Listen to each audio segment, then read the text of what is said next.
Okay, you guys, today we did bell ringer number 2. You are to write all of the items listed that are associated with the Paleolithic age on your bell ringer sheet. Remember, this is bell ringer number 2, so it goes right under the first bell ringer that you did. Alright, the first thing we're going to do today is look at the pictures that are on the screen, and you're going to tell me what each one is and what its purpose is. So raise your hand if you know the first one. J2. It's a scraper. Okay, a scraper, what is it made of? A stone. Yes, rock or stone. Okay, Samantha, the second one. The second one is a necklace. It's a necklace. What's it made of? It looks like it's made of a rock. Yeah, looks like it's made of a rock. Okay, third one. It's lightning. Lightning, what's its purpose? What happens when it's storming outside and the strike thing. Okay, and when the cavemen were around, what did this provide them? Fire. Okay, it gave them fire. Alright, fourth one. What is this, Sam? It's another source of fire. It is another source of fire because that's a what? Volcano. It's a volcano. Okay, next one, Anna. This one. Yes, it's a drawing on a cave wall. This one actually goes more toward middle Paleolithic time, which is actually Mesolithic. But some people call it later Paleolithic time. Okay, so that is a cave drawing. All right, number 6. This is a new one. What do you think this one is, Weston? It's like a necklace with bones on it too. Yeah, it's a necklace with bones on it, and if you look really closely, like right here, and maybe right here, not this one, okay, that one's too long, but these, they look like teeth. Wow, that doesn't make your mouth hurt at all, does it? Oh, me lose tooth, make necklace out of it. All right, number 7. Not how big their teeth were? Your teeth, if you include the roots, are pretty big. Oh. All right, number 7. What do you say? A scraper. A scraper. I want you to look how big that is. Okay? On the picture that you had, they looked small, didn't they? This fits in your whole hand. So were they big? Yes. Were they able to scrape meat away from the bone with that? Yes. Absolutely. All right, and last one. This one is a term I'm looking for that covers all of these pictures. What do you say, RJ? No? Simple tools. Simple tools. There we go. Simple tools. Because that's choppers, scrapers, you name it. They look just like rocks, don't they? Yeah. Okay? All right. The first thing that we're going to do before we get started is we're going to watch a video. All right. We're going to watch a video on the first tools.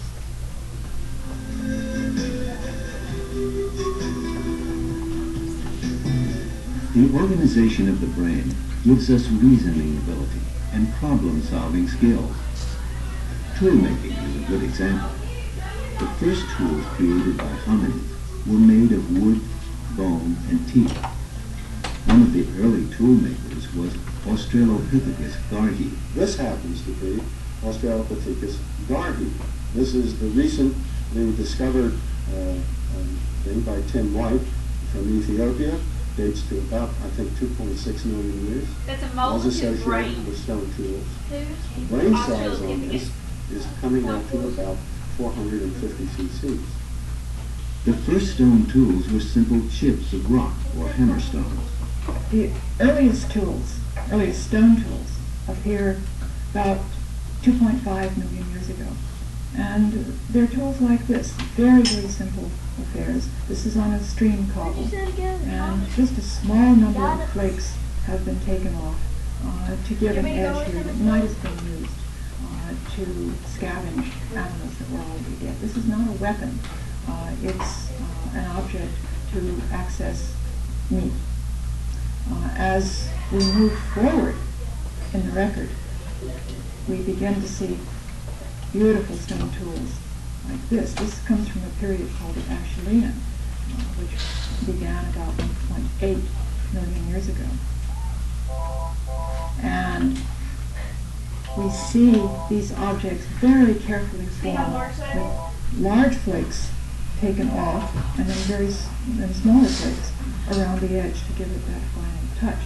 What's very interesting about the Acheulean is that there's a great deal of regularity in the form over a long space in time. This is African, this is from Somalia, and this is from France. And there's probably 1 million years between these two stone tools.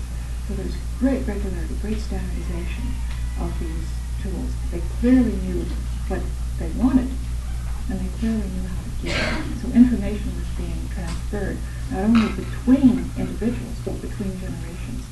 And as we move on, we begin to see even more carefully formed tools like this. This is Mysterium, and it still has the same basic shape, but there's been extra care given around the edge to give it a very fine form.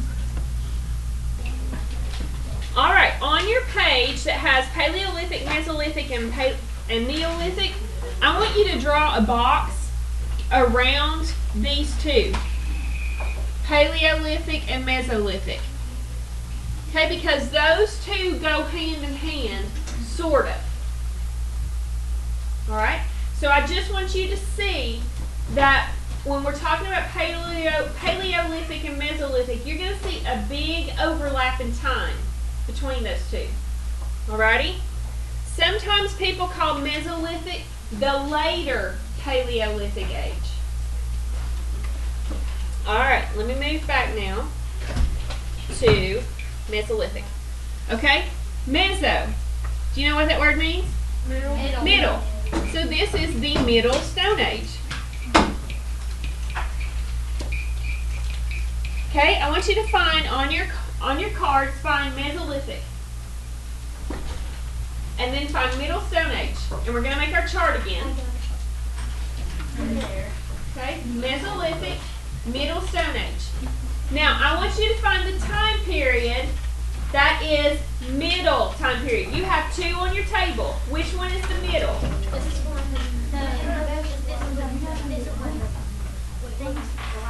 Okay, Skylar, which one do you have holding up? What's your dates? Tell me.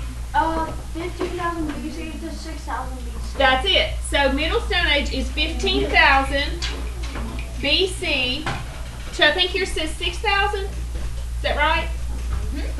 Yes, no, boys in the back? Yes. 6,000 BC. What's BC mean? Before Christ's birth. All right, so find that card now and put it with Mesolithic. Okay, first thing that we're going to talk about are the tools. Their tools were more complex. Now, certainly not like our tools today, okay? Not like chainsaw, not like hammer, not like screwdriver, nothing like that. But it was more complex than just a rock. Okay? And I should go back up here and tell you to add this too. Sometimes, okay? Sometimes, I should make this an arrow. That looks crummy. Sometimes this is also called, okay? Sometimes called later Paleolithic. If I could write, that would be fabulous.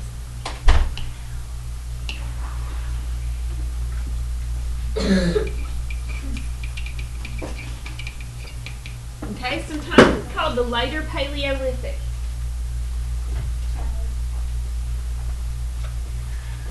All right, their tools. Their tools are things like fish hooks. Okay, you have a picture of a fish hook on your table. Can you find it? Yep, Samantha's got it. Can you find it? Yep, William's got it. Can you find it back there? Lace, you see it?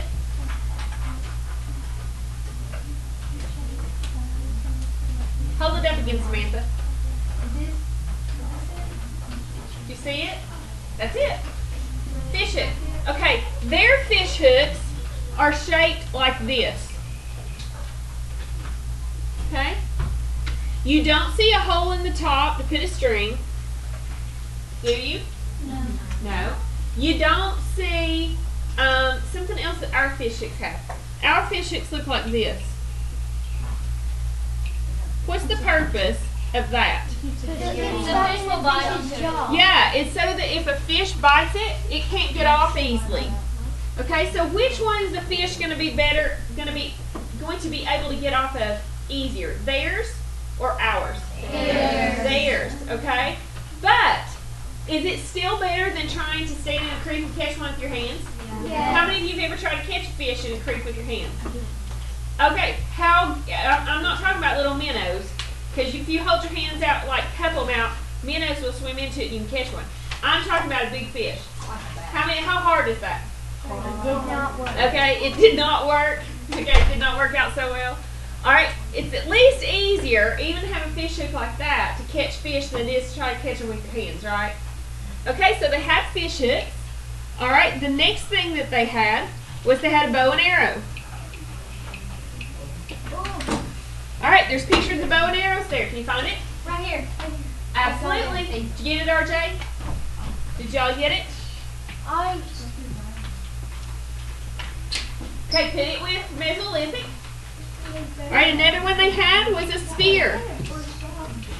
Now, a spear was a stick that was sharpened on the end. There's not a picture of it now because you put it in the other bag. But do you remember the caveman that's sitting there with the spear up like this? Yeah, okay, so that's probably what it looked like. So they had a spear. They also had, and there's not a picture of this one, a saw. But do you remember that big stone she showed you in the picture that looked like a huge arrowhead? Could you use that to saw? Yeah. Absolutely you could. Okay? So do you see how their tools are a little bit more complex than the really, really old Paleolithic? They're not just a rock you find. They've actually chipped off the edges, right? And made it sharp. I made the arrows and stuff. Absolutely. Okay, so you have all your tools before I erase this? Okay, your next one is technologies. Okay, technologies. Now, they did not have an iRock. Get it? iPad, iRock. They did not have an iRock. I know. I missed my calling being a comedian. Wow, tough crowd. Okay, technologies. Their technologies were things like the canoe. There are two pictures on your table of a canoe. That's one. Everybody kept picking this one up, and you didn't know what it was. Hold it back up, Kennedy. Oh, That's a canoe. That's yours. Okay? Alright, and the other ones, which one looks more advanced? Yes, the ones that are laying on the seashore, right?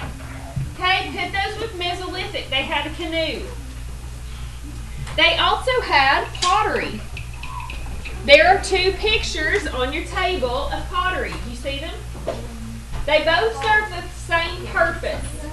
What's the purpose of those? To hold water. Yeah, to hold things. Berries, nuts, water. Okay? Wouldn't it be much easier to go down to the creek and get a big bucket of water and carry it back to the cave rather than go to the creek and get a drink every time you got thirsty? Yeah, it would, wouldn't it? Okay, so two things of pottery. Put them with Mesolithic. Okay, you have your technology? Yes. All right, let me erase these. I'm going to go ahead and erase this out of the way. We were way more advanced in the Mesolithic than the Paleolithic.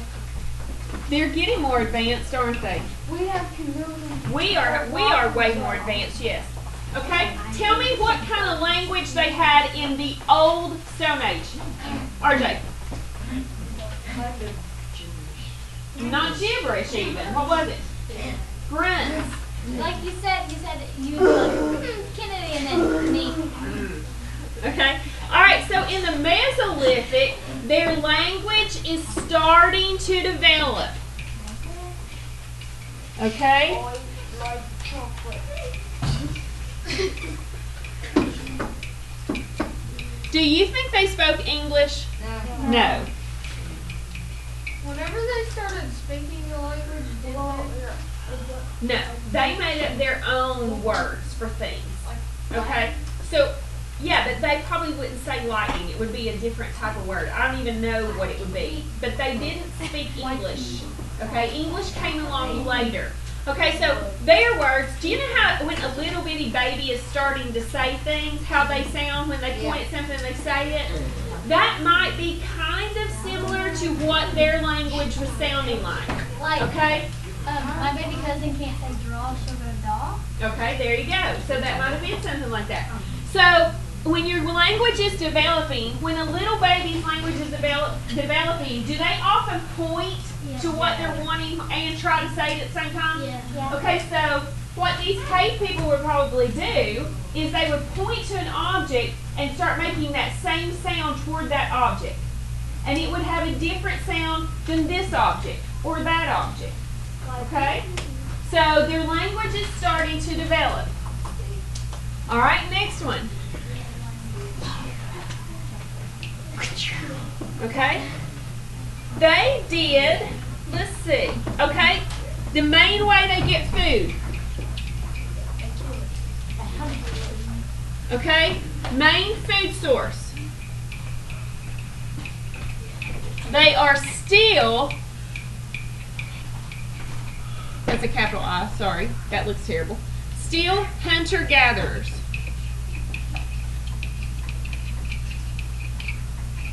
Gatherers. Okay, they're still hunter-gatherers. Alright, what was the role of the men? To hunt. What was the role of the women? To gather. Okay? So they're still hunter-gatherers, but something is coming along to help them. Come on, pen. There we go. Something is coming along to help them get more food. Okay? Now, something occurred.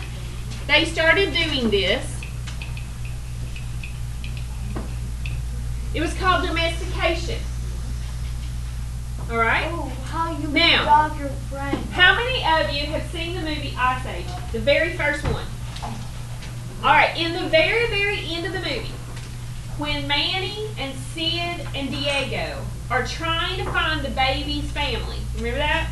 Yeah. And the family is up and they've gone up and over this hill, remember? And they can see them, but the family doesn't know that Diego and Manny and Sid are behind them.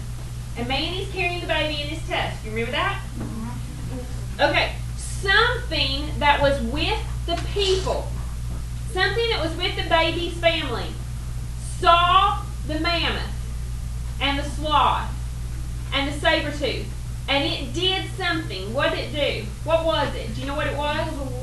It was a wolf. What did it do, Williams? It started barking like crazy to tell the people that they had company. Okay. It turned around and ran back to where the mammoth was, right? Started running back toward it. And was it barking? Yes. Yeah. Yes, it was barking like crazy, right? To tell the people, stop, there's something coming up behind you. Okay? They domesticated animals. One of the things that they domesticated first was the wolf. Okay? And they turned the wolf into a pet. And there were reasons that they did this. There were several reasons that they wanted this wolf near them all the time. What do you think one reason was? Hunting. Hunting. Okay, so they used them for hunting. What else did they use them for? Protection. Protection.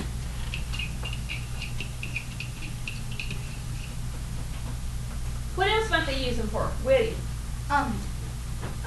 Their sense is better than ours. Some of them, they can like sense a storm coming before we can. Okay, so they can sense things. So their senses smell, hear, right? They can hear a saber-tooth rattling in the leaves coming toward the cave probably sooner than you can, right? Okay, what else? Loyalty.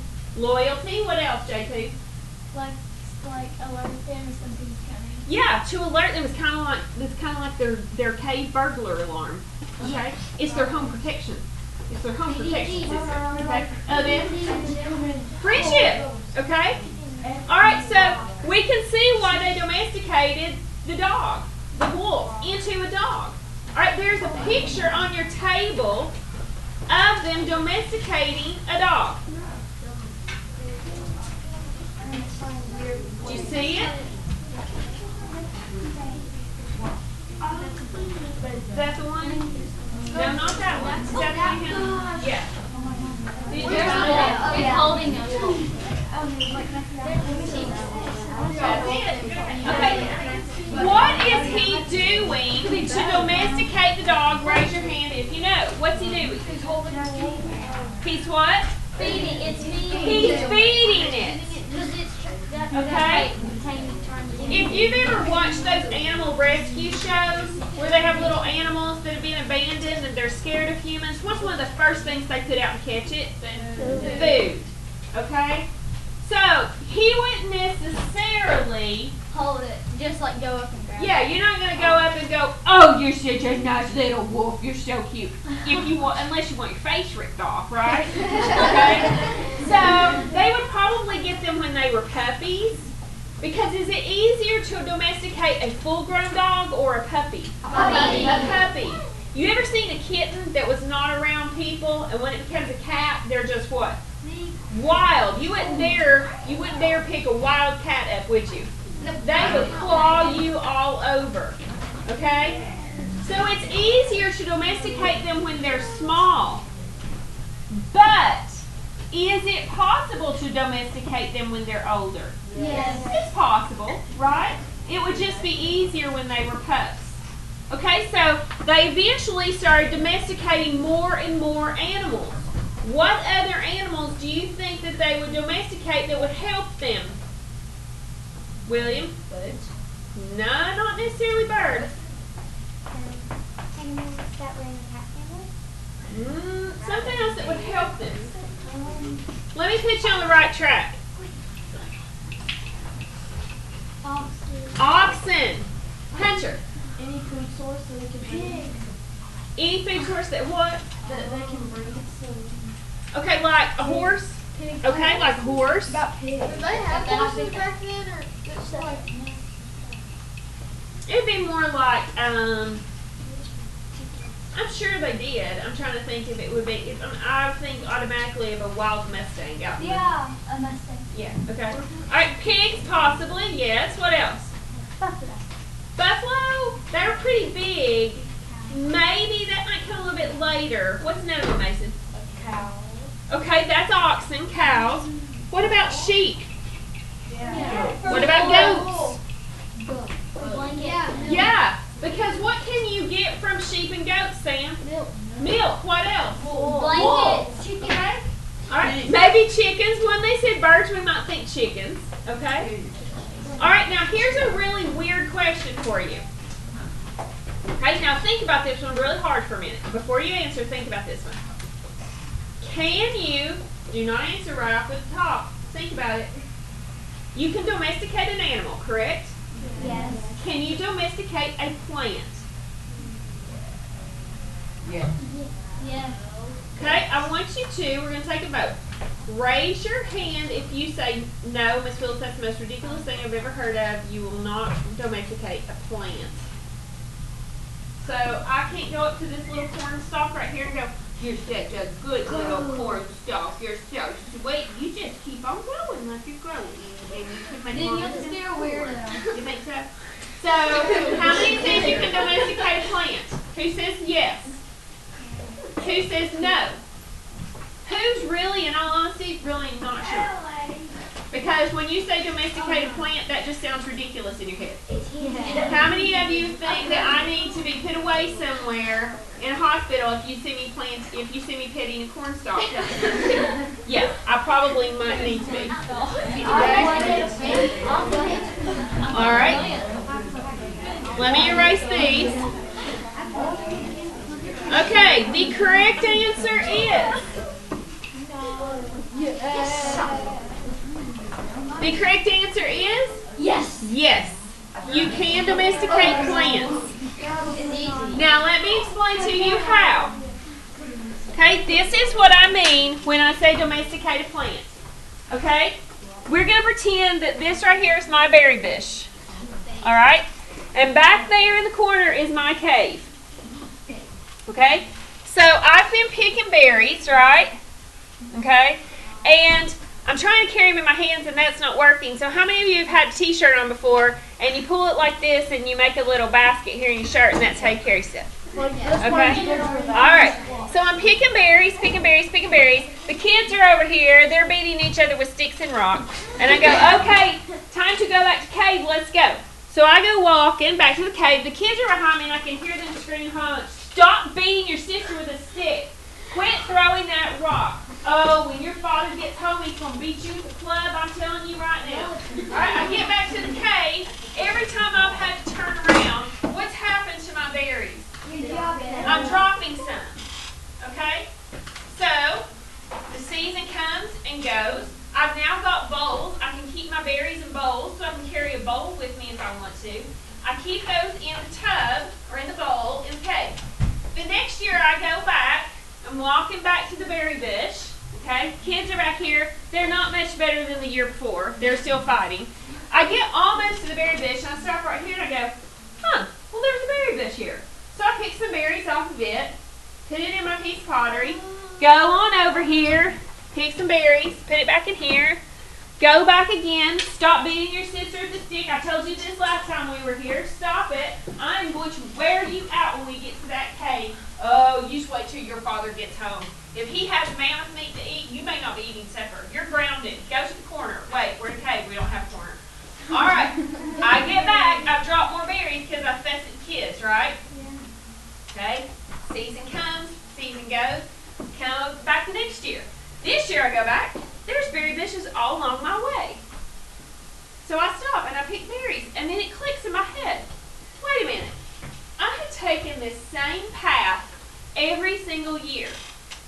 And now my path has berry bushes growing on it. Wonder what happened. Wonder what occurred that made that happen. You drop berries and the berries Exactly. I dropped the berries. The berries fell on the ground. They got covered up by leaves and dirt and it rained. And the seeds grew and made a berry bush.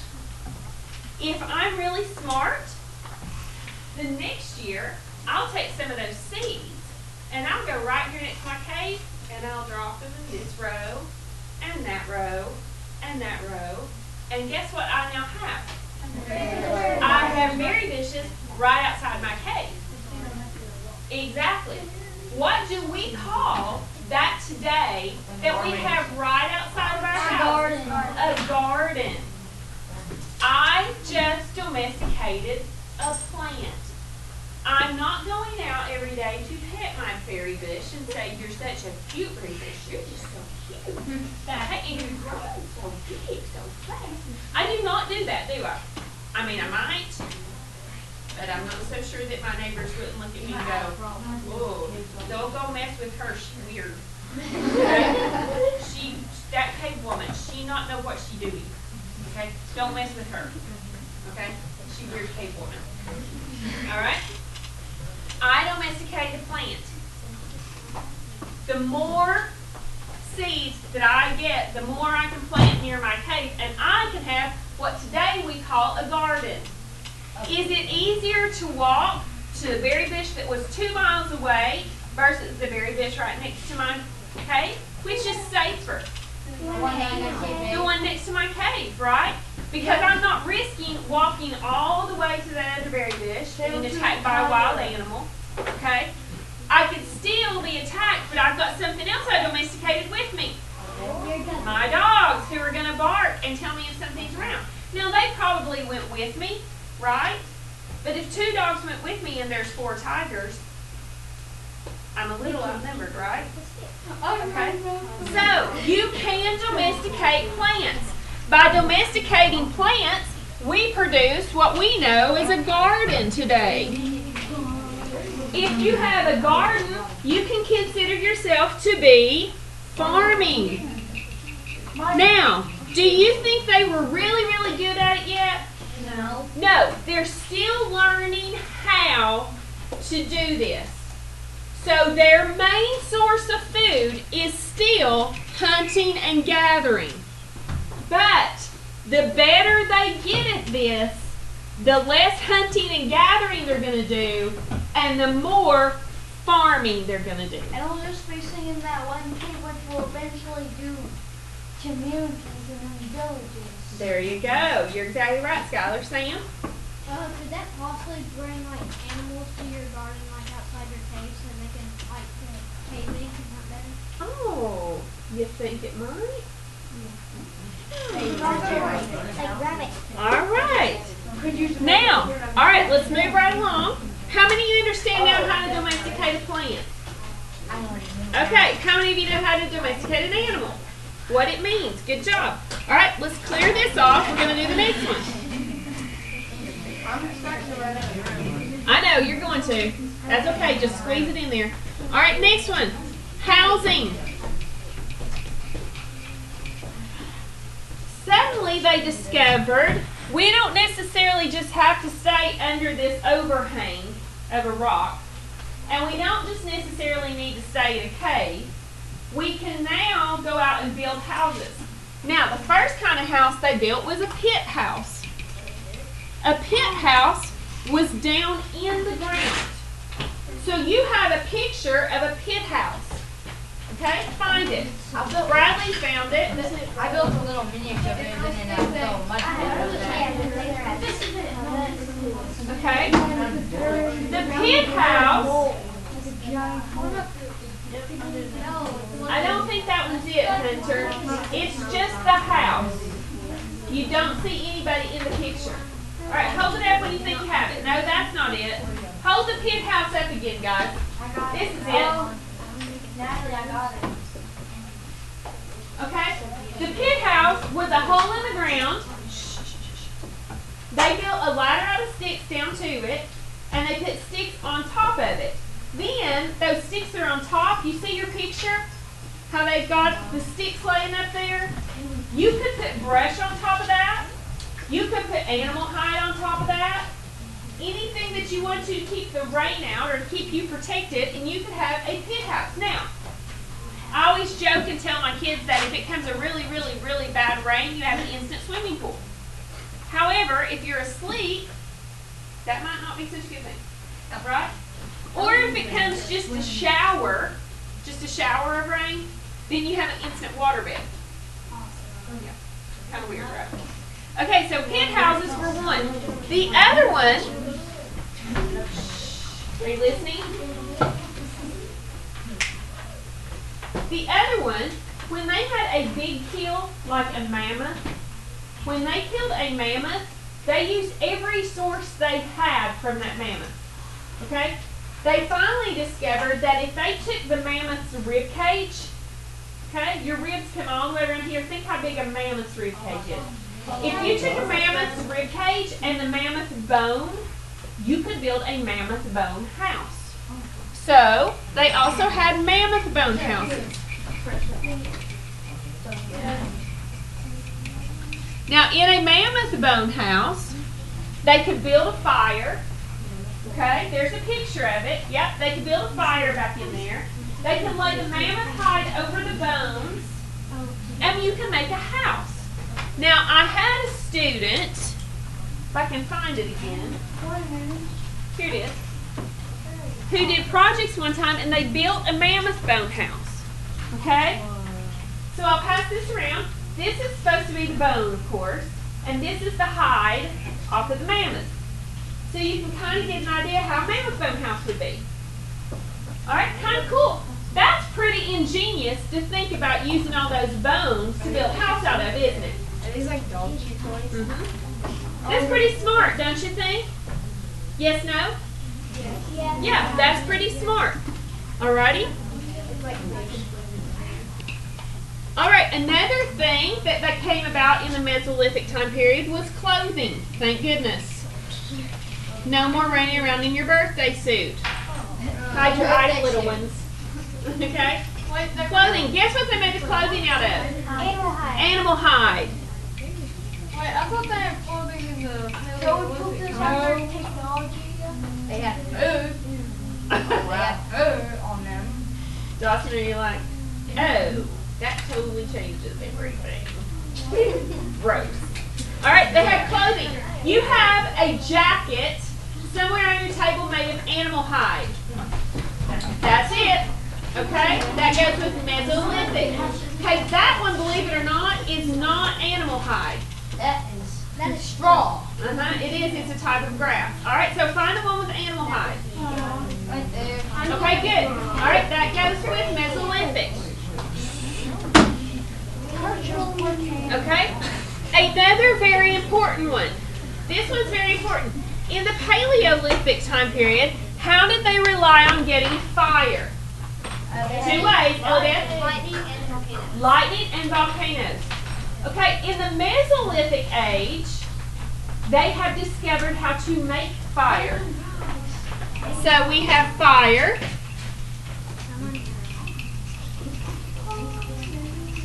They are learning to make it.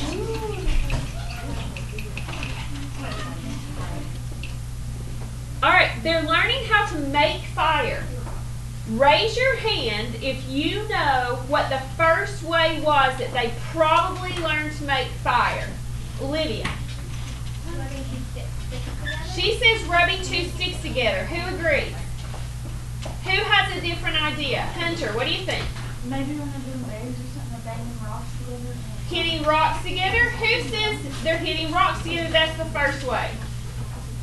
Okay. Probably the first way was hitting together rocks. Now you have a picture of that on your table. Okay? They are hitting 2 pieces of rocks together. Do you know what kind of rock that is? Flint. Very good.